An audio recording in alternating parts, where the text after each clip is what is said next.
ជំរាបសួរសួស្តីអ្នកទាំងអស់គ្នាថ្ងៃនេះគឺខ្ញុំទៅការងារនៅខាងភ្នំប្រសិទ្ធណា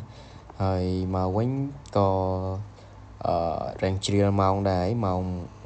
1:07 ហើយក៏ឃើញអ៊ីគាត់លក់កែបបោកអាំងអញ្ចឹងក៏ចូលមកជួយទិញអ៊ីអញ្ចឹងទៅហើយដាក់បាយមកប្រអប់ហើយកែបអាំង3ហើយកន្លែងអ៊ីគឺលក់ឆ្ងាញ់បាទកែបគាត់ឆ្ងាញ់ធូរថ្លៃហើយឆ្ងាញ់ទៀតជាពិសេសនោះគឺទឹកអំពិលបុករបស់គាត់គឺជូរត្រូវហ្មងជ្រះមាត់ហ្មងគឺឆ្ងាញ់នៅខាងភ្នំប្រសិទ្ធអ្នកគ្នាកែបបោកកន្លែងអ៊ីណាហើយក៏ចូលមកញ៉ាំបាយនៅកន្លែងអ៊ីទៅអ៊ីក៏គាត់ថានៅខាងក្រោយនោះមានកញ្ចុះសម្រាប់អង្គុយលេងគាត់អត់យកលុយយកអីទេហើយខ្ញុំក៏នឹកឃើញថាម្នាក់ឯងដែរខ្ជិលទៅអង្គុយកញ្ចុះ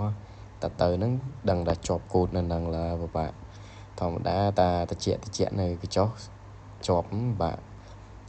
ដេកនៅនឹង1ម៉ោងអីលើអញ្ចឹងខ្លាចខកការងារអញ្ចឹងក៏មកបាយនៅនេះទៅហើយ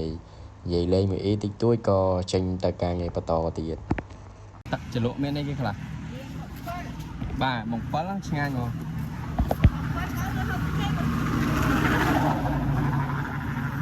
បាទ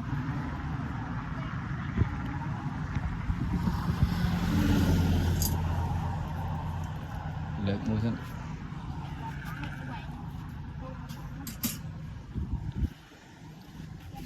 ដាច់បាយថ្ងៃនេះខ្ញុំបាទយកម៉ោង1ជាងហើយជាតិហ្មងណា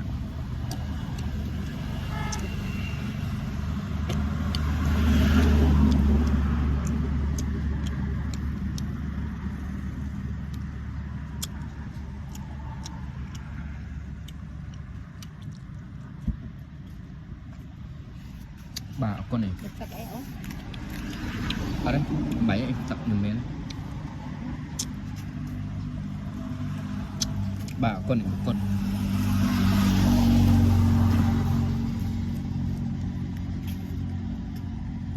បានវត្តអីជុំ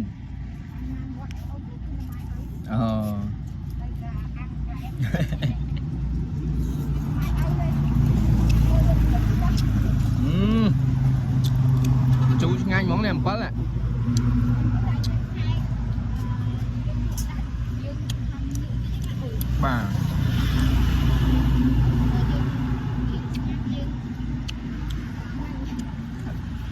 ជុំលក់ដាច់ម៉ួយហ៎